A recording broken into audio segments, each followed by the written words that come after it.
Hello everybody and welcome. In this video I'm going to show you how to enable transparency mode on your headphones JLAB JBUDS LUX.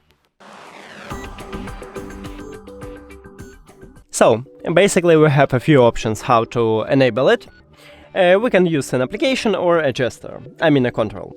So let's get started with an application. Just open it and right here you have noise control. Click on it.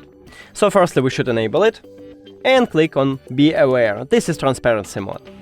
Or also we have another option is to use a gesture, so just press on it and firstly it enable ANC and press again and it enable transparency mode.